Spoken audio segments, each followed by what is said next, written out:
Un sabio deseo. Este fue un sermón predicado por el reverendo Carlos Haddon Spurgeon.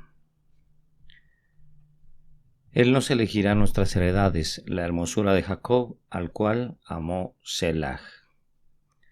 Salmo 47, 4. El cristiano siempre está contento y encantado cuando puede ver a Cristo en las Escrituras. Si solo puede detectar los pasos de su Señor y descubrir que los escritores sagrados le están haciendo alguna referencia a Él. Sin embargo, indistinta u oscura se regocijará, ya que todas las Escrituras no son más que un encontrar a Cristo en ellas. San Agustín dice: las Escrituras son los pañales del hombre y niño Cristo Jesús, y estaban destinadas a ser vestiduras sagradas para envolverlo. Así son ellas. Y es nuestro deber agradable levantar el velo o quitar la vestimenta de Jesús y así contemplarlo en su persona, en su naturaleza o en sus oficios. Ahora este texto se refiere a Jesucristo. Él es quien debe elegir nuestra herencia para nosotros, aquel en quien habitan todos los tesoros de la sabiduría y el conocimiento. Es el gran ser que es seleccionado como la cabeza de la predestinación para elegir nuestro lote y nuestra porción y establecer nuestro destino. En verdad, amado, usted y yo podemos regocijarnos en este gran hecho, que nuestro Salvador elige por nosotros. Si nos reuniéramos todos en una gran planicie, como el antiguo Israel, para elegirnos un rey, no deberíamos proponer un segundo candidato. Habrá alguien que se parezca a Saúl, el hijo de Cus, con la cabeza y los hombros más altos que todos los demás, a quienes deberíamos seleccionar de inmediato para ser nuestro rey y gobernante de parte de la providencia para nosotros. No pediríamos un sabio prudente o un filósofo profundamente enseñado. No elegiríamos al Señor con más experiencia. Sin dudar ni un solo momento, vimos directamente a Jesucristo en la majestad de su persona. Deberíamos decir en palabras del salmista: el que nos redimió, el que nos rescató, el que nos amó. Él elegirá nuestra herencia para nosotros. Recuerdo que una vez fui a una capilla donde era el texto, y el buen hombre que ocupaba el púlpito era más que un poco armeniano. Por lo tanto, cuando comenzó dijo: este pasaje se refiere por completo a nuestra herencia temporal, no tiene nada que ver con nuestro destino eterno, porque dijo: no queremos que Cristo elija por nosotros en materia del cielo o el infierno. Es tan claro y fácil que cada hombre que tenga un poco de sentido común elegirá el cielo, y cualquier persona sabría que hay algo mejor que elegir el infierno. No necesitamos ninguna inteligencia superior, ni ningún ser mayor para elegir el cielo o el infierno para nosotros. Se deja a nuestro propio libre albedrío y dijo: y tenemos suficiente sabiduría, medios suficientemente correctos para juzgar por nosotros mismos, y por lo tanto, como dedujo muy lógicamente, no había necesidad de Jesucristo o cualquiera para hacer una elección por nosotros. Podríamos elegir la herencia para nosotros sin ninguna ayuda. Pero mi buen hermano, puede ser muy cierto que podríamos, pero creo que deberíamos tener algo más que sentido común antes de elegir correctamente. Debes recordar que no se trata simplemente de elegir el cielo o el infierno. Es la elección del placer en la tierra, del dolor, del honor o la persecución. Muy a menudo el hombre está desconcertado. Si el hombre tuviera que elegir simplemente el infierno, nadie lo preferiría. Pero dado que es el pecado lo que engendra el infierno y la lujuria lo que lo lleva al castigo, viene la dificultad, porque por naturaleza todos estamos inclinados a seguir el camino que conduce hacia abajo. Naturalmente estamos dispuestos a caminar por el camino que conduce al pozo. No buscamos el pozo en sí, sino el camino que conduce a él. Y si no fuera por la gracia soberana, ninguno de nosotros habría seguido el camino al cielo. Cada día estoy más y más convencido de que la diferencia entre un hombre y otro no es la diferencia entre el uso de su voluntad, sino la diferencia de gracia que se le ha otorgado. De modo que si un hombre tiene su herencia en el cielo, será porque Cristo eligió su herencia para él. Y si otro hombre tiene su lugar en el infierno, será porque él mismo eligió su herencia.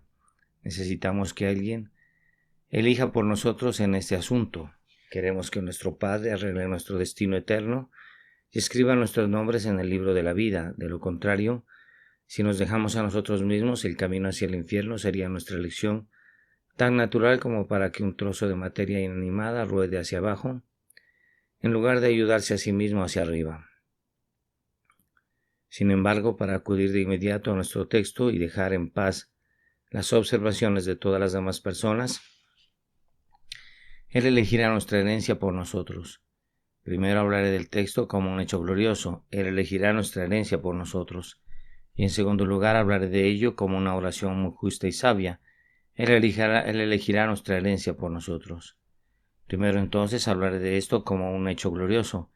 Es una gran verdad que Dios elige la herencia para su pueblo. Es un honor muy alto dado a los siervos de Dios, que se dice de ellos, Él elegirá su herencia.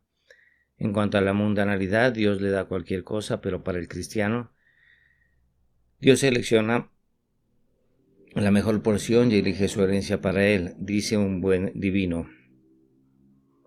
Es una de las mayores glorias de la Iglesia de Cristo que nuestro poderoso Creador y nuestro amigo siempre elija nuestra herencia por nosotros. Él da los cascarones mundanos, pero se detiene para descubrir los dulces frutos de su pueblo. Recoge los frutos de entre las hojas para que su pueblo tenga la mejor comida y disfrute de los placeres más ricos.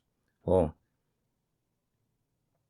es la satisfacción del pueblo de Dios creer en esta exaltadora verdad, que Él elige su herencia para ellos, pero dado que hay muchos que lo discuten, permítanme despertar sus mentes a modo de recuerdo, mencionando ciertos hechos que lo llevarán a ver claramente que en verdad Dios elige nuestra suerte y distribuye para nosotros nuestra herencia.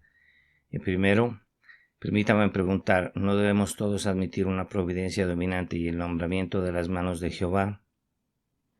En cuanto a los medios por los cuales vinimos a este mundo, estos hombres que piensan que luego se nos deja a nuestro propio libre albedrío al elegir esto o lo otro, para dirigir nuestros pasos, deben admitir que nuestra entrada al mundo no fue por nuestra propia voluntad, sino que Dios allí tuvo su mano sobre nosotros.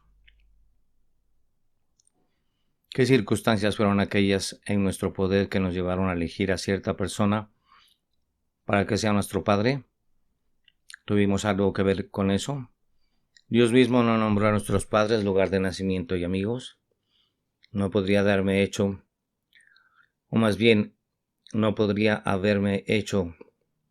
nacer con la piel de Hottentot, criado por una madre inmunda que debería cuidarme en su crol y enseñarme a inclinarme ante los dioses paganos tan fácilmente como me hubiera dado una madre piadosa que debería cada mañana y cada noche doblar rodillas en oración por mí?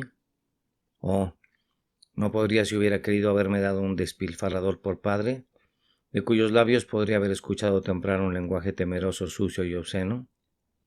¿No podría haberme colocado donde debería haber tenido un padre borracho, que debería haberme confinado en una mazmorra de ignorancia y haberme criado en las cadenas del crimen?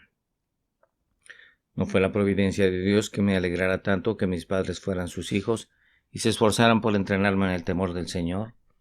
¿A quién le debe alguno de ustedes su parentesco, ya sea bueno o malo? ¿No se debe remontar al decreto de Dios? ¿Su predestinación no te puso donde estabas? ¿No fue el Señor quien designó el lugar de tu nacimiento y la hora del mismo? Mira de nuevo tu cuerpo. ¿No ves las obras de Dios allí? ¿Cuántos niños nacen en el mundo deformados? ¿Cuántos llegan a ser deficientes en alguna de sus facultades? Pero mírate a ti mismo. Quizá eres agradable en persona, o si no, tienes todas tus extremidades. Tus huesos están bien establecidos y eres fuerte. ¿No deberías rastrear esto hasta Dios? ¿No ves que Él arregló el comienzo de tu vida para ti? Es posible que hayas abierto tu carrera allí o allí, pero te colocó allí en ese lugar en particular sin pedirte permiso. Se volvió hacia ti y te dijo, oh arcilla, ¿en qué forma te voy a formar? ¿O el que te engendró te preguntó qué serías? No. Él te hizo lo que quería y si ahora tienes la posesión de tus facultades y extremidades, debes reconocer y confesar que había un decreto de Dios en él. Y aún más, ¿cuánto del dedo de Dios debemos discernir en nuestro temperamento y constitución? Supongo que nadie será tan tonto como para decir que todos nacemos con el mismo temperamento y constitución natural. Estoy seguro de que hay algunas personas que difieren mucho de otras. Al menos me gustaría diferir un poco de ellas, algunos de aquellos con quienes no podría sentarse un solo momento sin sentir que preferiría pararse bajo una lluvia y mojarse que sentarse en un sofá a su lado. Algunas personas son tan extremadamente fuertes en su temperamento que realmente hace un agujero en sus modales y conversación. No pueden hablar sin estar enojadas, irritadas. Ahora, aunque tales personas suelen complacer su temperamento, debemos permitir que en cierta medida sean excusables. Quizás puedan rastrearlo hasta la naturaleza que les dio su madre, como diría el poeta mundano, o ese temperamento con el que nacieron.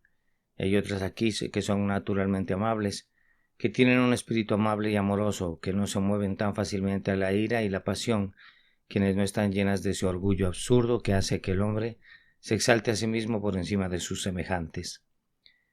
¿Quién los formó correctamente o quién los formó también? ¿No lo ha hecho Dios y demostrado ser un soberano? Y no debemos ver esto y en esto que Dios de una forma u otra ha fijado nuestro destino, desde el hecho mismo de que el brote inicial de la vida está completamente en sus manos. Parece racional que, dado que Dios designó el comienzo de nuestra existencia, debería haber alguna evidencia de su control en los hechos futuros de la misma. Pero ahora una segunda observación. Preguntaré a cualquier hombre sensato, sobre todo a cualquier cristiano serio aquí, si no ha habido ciertos momentos en su vida en los que haya podido ver claramente si Dios eligió su herencia para él.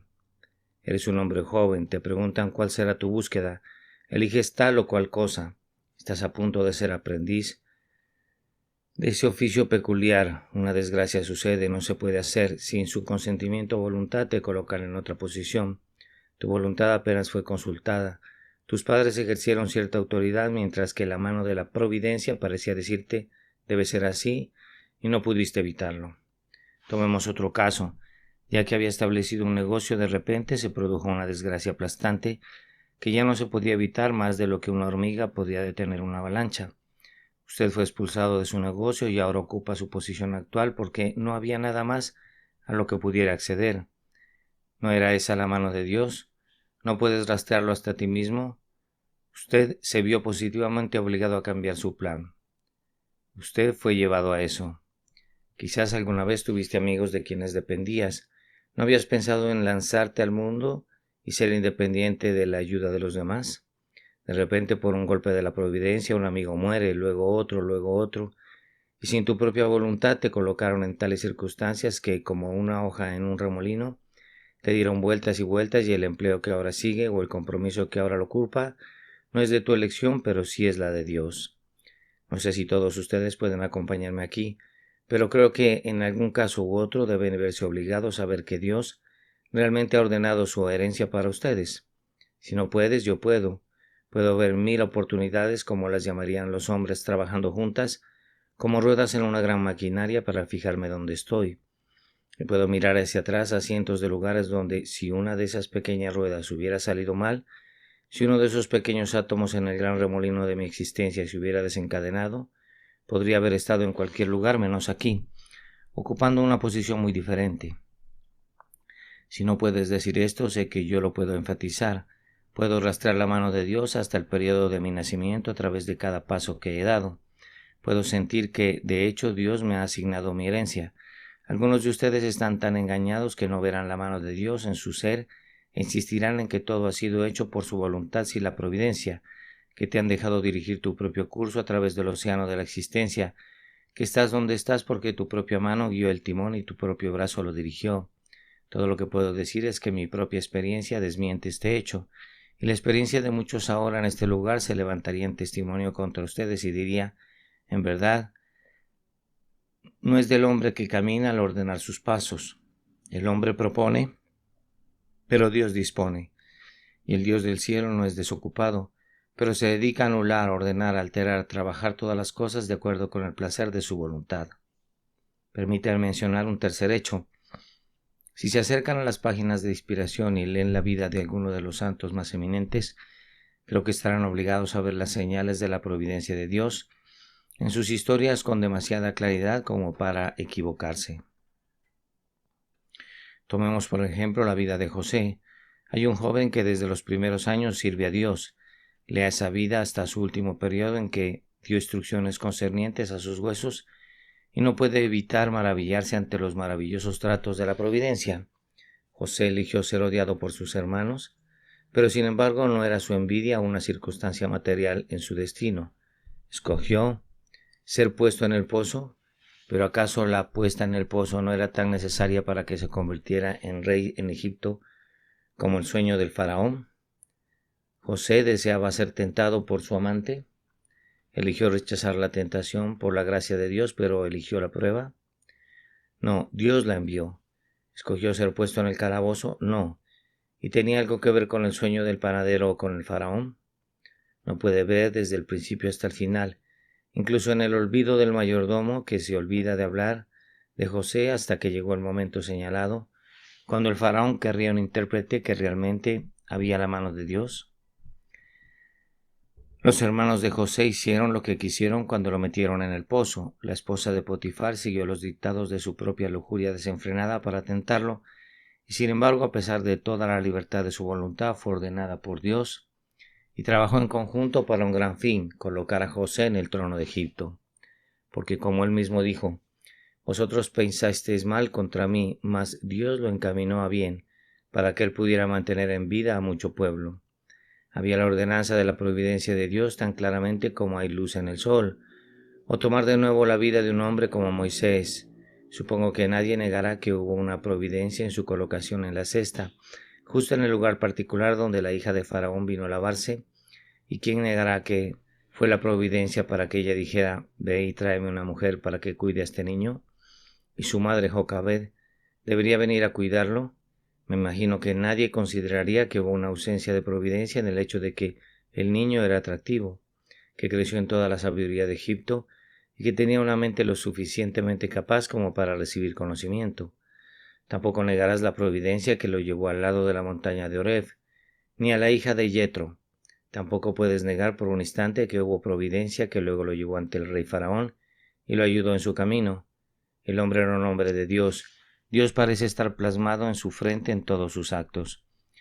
En los 3:40 de su vida, ya fueron los 40 en el palacio, ya los 40 en el desierto, o los 40 que fue rey en Jeshurún. En todo esto parece estar Dios anulando tan manifiestamente los actos del hombre, que no puedes evitar decir, aquí está el Todopoderoso, aquí está la mano de Dios en todo lo que hace el hombre, y te apartas de la historia de Moisés y dices, verdaderamente Dios estaba en este lugar, aunque yo no lo sabía.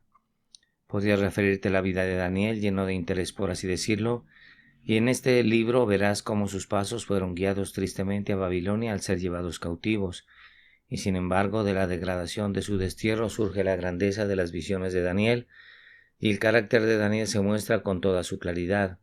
Debes ver que una mano sabia estaba tratando con él, y desarrollando sus virtudes y sus excelencias, mas no diré aquí porque me gustaría que se dirijan a la Escritura ustedes mismos.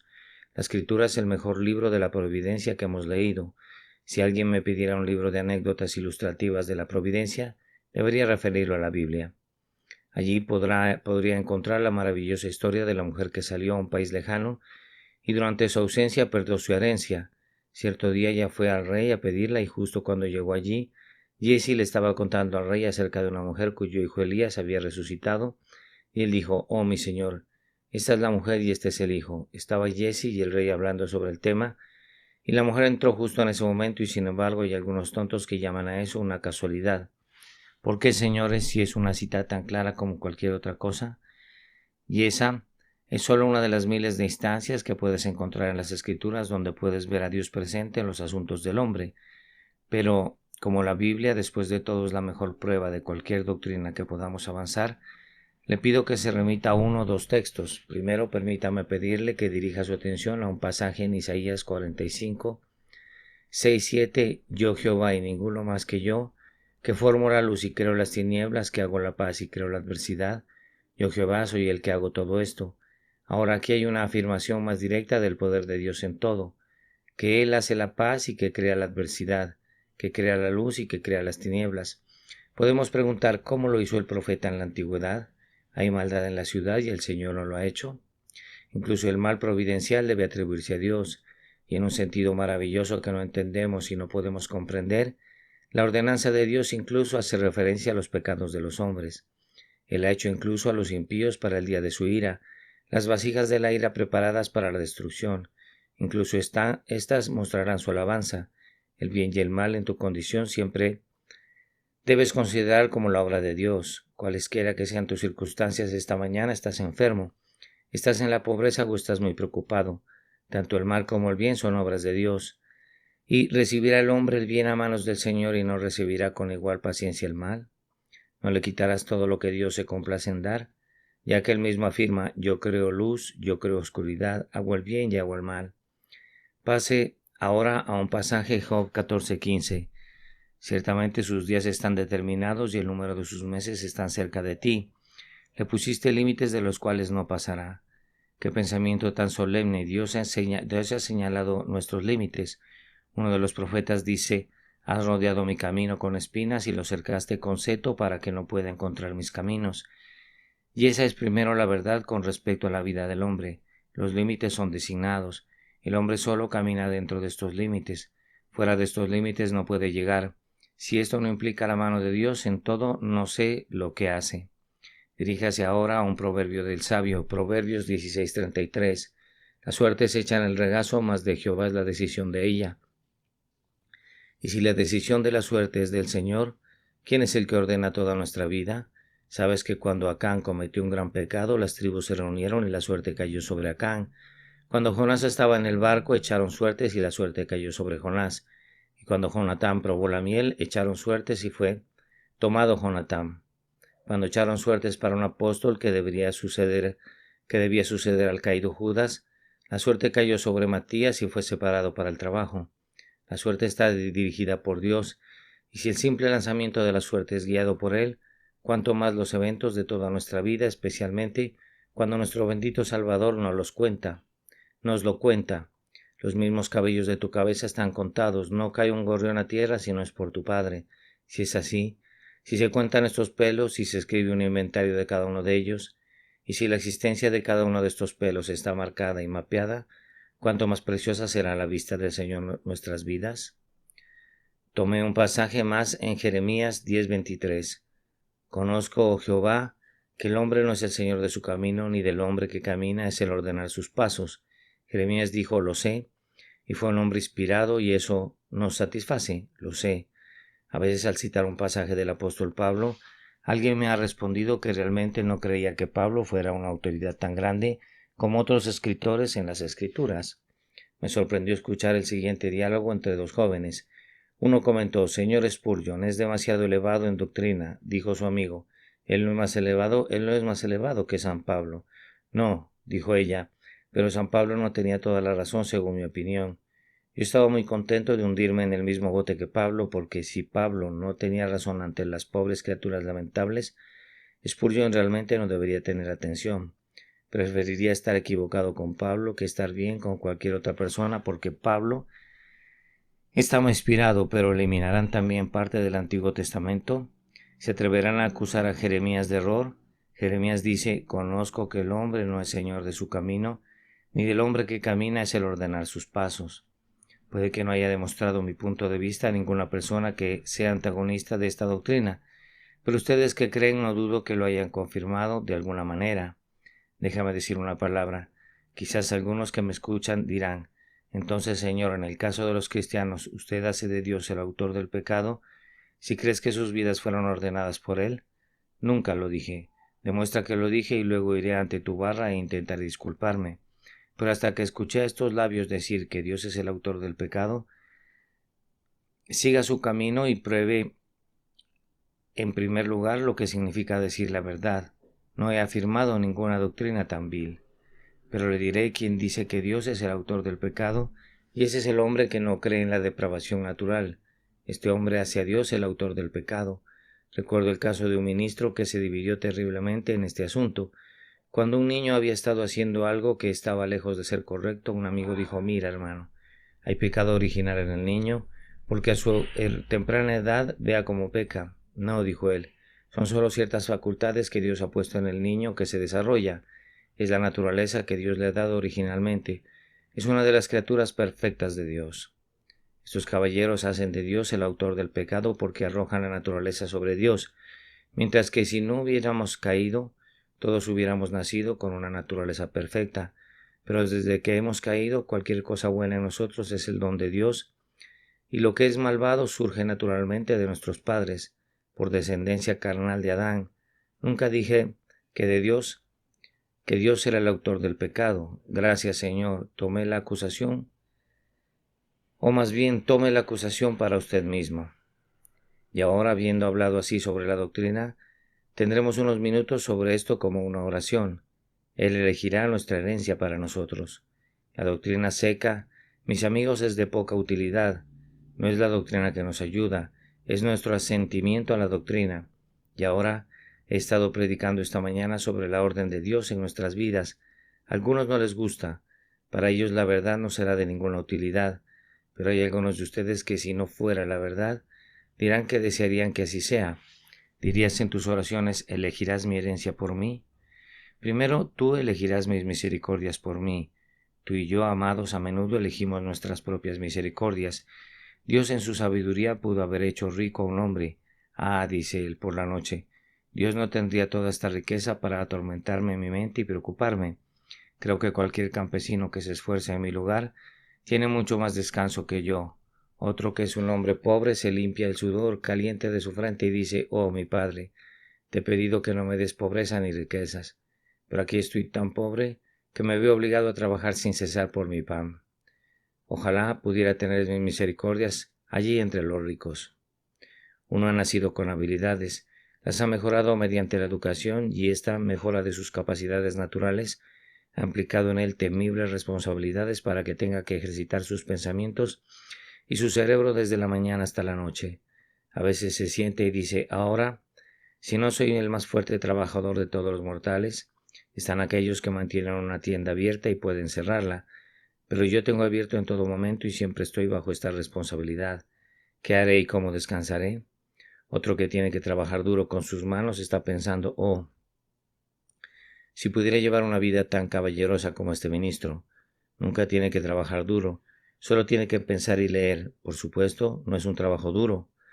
Quizá tenga que sentarse hasta las 12 de la noche para preparar su sermón. Eso no es trabajo.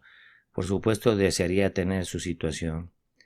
Entonces todos clamamos por nuestras misericordias y queremos elegir nuestras asignaciones. Oh, dice uno, tengo salud, pero creo que podría prescindir de eso si tuviera riqueza. Otro dice, tengo riqueza, pero podría dar todo mi oro para tener una buena complexión. Uno dice, aquí estoy atrapado en este sucio Londres, daría cualquier cosa si pudiera ir a vivir al campo. Otro que reside en el campo dice, no hay comodidad aquí, hay que recorrer muchos kilómetros para ir al médico y una cosa y otra. Ojalá viviera en Londres.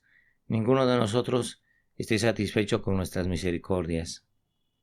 Pero el verdadero cristiano dice, o debería decir, ¿elegirías mi herencia por mí? Alto o bajo, rico o pobre, ciudad o campo, riqueza o pobreza, capacidad o ignorancia, ¿elegirás mi herencia por mí? Una vez más debemos dejar a Dios la elección de nuestro empleo. Oh, dice el predicador, y he sido lo suficientemente escandaloso al decirlo yo mismo. Cómo me gustaría tener todo mi empleo durante la semana para poder sentarme en el banco el sábado y escuchar un sermón muy refrescante. Estoy seguro de que me alegraría escuchar un sermón. Ha pasado mucho tiempo desde que escuché uno, pero cuando asisto a uno siempre me cansa, quiero mejorarlo. Como me gustaría sentarme y disfrutar un poco de la fiesta en la casa de Dios, en lugar de ser siempre sirviente en la casa de Dios. Gracias a Dios, a veces puedo robarme una migaja, pero entonces nos imaginamos, oh, que no estuviera en ese empleo, o que, como Jonás, podamos huir a Tarsis para evitar ir a este gran Nínive. Otro es un maestro de escuela sabática. Él dice, prefiero visitar a los enfermos que sentarme con esos problemáticos niños y niñas. Y entonces los maestros no parecen ser tan amables conmigo como deberían ser. El maestro de escuela dominical cree que puede hacer algo mejor que enseñar, pero está su amigo que visita a los enfermos, bajando las escaleras y dice, podría enseñar a los niños pequeños o predicar un poco, pero realmente no puedo visitar a los enfermos. No hay nada tan difícil y eso requiere tanta abnegación. Otro dice, soy un distribuidor de folletos. No es un trabajo fácil que tus tratados se rechacen en esta puerta y luego en otra, y las personas que te miran como si vinieras a robarles. Podría ponerme de pie ante la congregación y hablar, pero no puedo hacer esto. Y así seleccionamos nuestros empleos. Pero debemos decidir. Elegirás mi herencia para mí y dejar nuestro empleo a Dios. Si hubiera 2 ángeles en el cielo, dijo un buen hombre, suponiendo que hubiera 2 trabajos por hacer, y uno fuera a gobernar una ciudad y el otro barrer el cruce de una calle, los ángeles no se detendrían ni un momento para decir lo que harían. Gabriel cargaría con su escoba y barrería el cruce alegremente, y Miguel no estaría un poco más orgulloso al tomar el cetro para gobernar la ciudad. Así es con un cristiano, pero no hay nada que con mayor frecuencia querramos elegir que nuestras cruces. A ninguno de nosotros nos gustan las cruces, pero todos pensamos que las pruebas de los demás son más ligeras que las nuestras, cruces que debemos tener, pero a menudo queremos elegirlas. Dice uno, mi problema está en mi familia, es la peor cruz del mundo, mi negocio tiene éxito, pero si pudiera tener una cruz en mi negocio y deshacerme de esta cruz en mi familia, no me importaría. Entonces, mis amados oyentes, en referencia a tus misericordias, tus empleos y tus aflicciones, di, Señor, ¿elegirás mi herencia por mí? He sido un niño tonto. A menudo he tratado de entrometerme con mi suerte. Ahora lo dejo. Me lancé a la corriente de la providencia esperando flotar. Me entrego a la influencia de tu voluntad. El que patea y lucha en el agua, dicen, seguramente se hundirá, pero el que se acuesta todavía flotará. Así es con la providencia. El que lucha contra ella cae, pero el que renuncia a todo flotará en silencio con calma y felicidad. Habiendo hablado brevemente sobre el alcance de la rendición, podría mencionar la sabiduría de la misma y mostrarte que no solo es bueno para ti ofrecer esta oración, sino que es mejor para usted que el autocontrol. Podría decirte que es bueno que te entregues a las manos de Dios, porque Él entiende tus deseos, Él conoce tu caso y se compadecerá de tus necesidades tanto que te dará las mejores provisiones. Es mejor para ti que si confiaras en ti mismo, ya que si tuvieras que elegir tus problemas o tus empleos, siempre tendrías este pensamiento amargo. Ahora lo elegí yo mismo y por lo tanto debo culpar a mi propia locura. Pero ahora otro pensamiento. ¿Cuál fue la causa del salmista que dijo esto? ¿Cómo llegó a ser capaz de sentirlo? Hay pocos cristianos que realmente puedan afirmarlo y defenderlo. ¿Elegirás mi herencia por mí? Creo que la causa se encuentra en esto, el que tuvo una verdadera experiencia de la sabiduría de Dios. El pobre David podría agradecerle a Dios por haber elegido su herencia para él porque le había dado una muy buena. Lo había puesto en la mansión de un rey, lo había hecho vencer a Goliat y lo había criado para que gobernara sobre un gran pueblo. David, por experiencia práctica, podía decir, elegirás mi herencia por mí. Algunos de ustedes no pueden decirlo, ¿verdad? ¿Cuál es la razón? Porque nunca has sido testigo de la guía divina. Nunca has buscado ver la mano que provee tus misericordias. Algunos de nosotros que hemos visto esa mano en algunos casos estamos obligados a decir, por la fuerza misma de las circunstancias, aquí levanto mi ebenecer. Entonces de nuevo, aquí con tu ayuda he venido. Espero y confío en ese mismo placer que me ha guiado hasta ahora, que me llevará a casa a salvo. Nuevamente, fue una verdadera fe lo que hizo que el salmista dijera que confiaba en Dios. Él sabía que Él era digno de su confianza, por lo que dijo, elegirás mi herencia por mí. Y nuevamente fue amor verdadero, porque el amor puede confiar, el afecto puede confiar en el que ama. Y como David amaba a su Dios, tomó el papel no escrito de su vida y dijo, escribe lo que quieras, mi Señor, elegirás mi herencia por mí. Podía terminar si tuviera tiempo, contándote los buenos efectos que esto produjo en la mente del salmista y lo que produciría en la suya. ¿Cómo traería una calma santa continuamente si siempre hicieras esta oración? ¿Y cómo aliviaría tu mente de la ansiedad de tal manera que podrías caminar mejor como debería ser un cristiano? Porque cuando un hombre está ansioso no puede orar. Cuando estás preocupado por el mundo no puedes servir a tu maestro. Te estás sirviendo a ti mismo. Si pudieras buscar primero el reino de Dios y su justicia, amado, todas las cosas te serían añadidas. Qué noble cristiano serías. Cuánto más honorable serías para la religión de Cristo y cuánto mejor podrías servirle. Y ahora a ustedes que han estado involucrados en los asuntos de Cristo, les he estado predicando esto. Sabes que a veces cantas, es mío el obedecer, es suyo el proveer. Pero te has estado involucrando en los asuntos de Cristo, te has ido de los tuyos, has estado tomando la parte del proveer y dejando la obediencia para otra persona.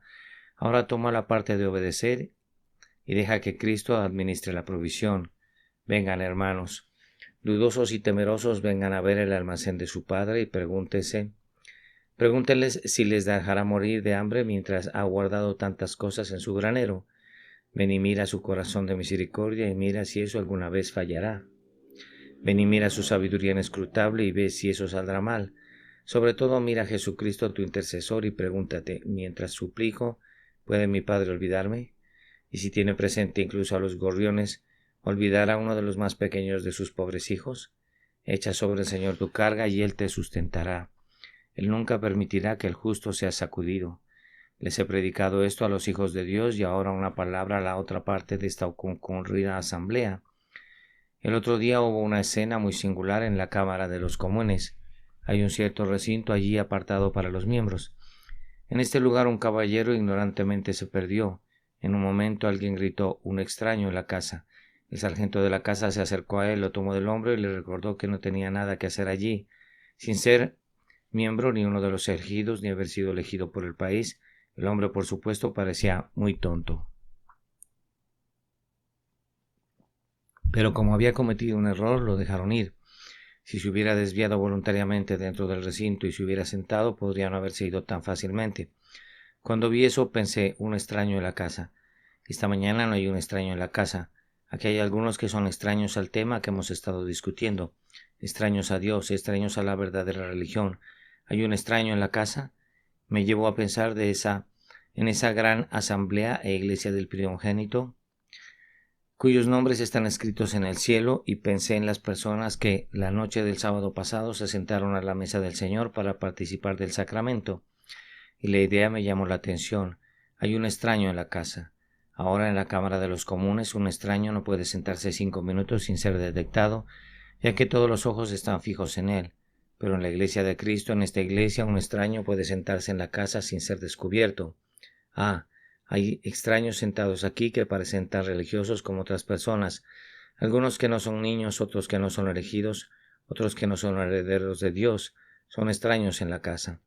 Debo decirte que pasará en un momento, aunque no pueda detectarte bajo el manto de tu profesión, aunque el pueblo de Dios puede no encontrarte, el sombrío sargento de la casa se acerca a la muerte, se acerca y él te descubrirá. ¿Cuál será el castigo de tu intrusión? Como profesante en la iglesia de Cristo, ¿cuál será tu suerte si has sido un extraño en su casa de abajo? Cuando descubras que, aunque te hayas sentado un rato en esta cámara de los comunes de abajo, no puedes sentarte en la cámara de los lores de arriba. ¿Cuál será su suerte cuando se diga: apártate, acusado? Y puedes exclamar: Señor, Señor, ¿no hemos comido y bebido en tu presencia y enseñado en tus calles? Y sin embargo él dirá: en verdad nunca te conocí, eres un extraño en la casa. Vete, maldito. ¿Cómo puedes saber, cómo puedo saber quién es un extraño en estos bancos y quiénes son extraños arriba? Algunos de nosotros no somos extraños. Ya no somos extraños y extranjeros, sino conciudadanos con los santos y la familia de Dios. A los que sean extraños, les ruego que piensen en ello y vayan al trono de Cristo y le supliquen que aún puedan ser sus hijos y ser contados con su pueblo. Luego, después de eso, hablaré contigo sobre mi texto, pero no ahora. Ahora te pido que ores a Dios. ¿Elegirás mi herencia por mí? Amén. Un sabio deseo. Sermón predicado la mañana del sábado 8 de julio de 1855 por el reverendo Carlos Haddon Spurgeon en New Park Chapel, Southwark. Él nos elegirá nuestras heredades, la hermosura de Jacob, al cual amó Selah. Salmo 47:4.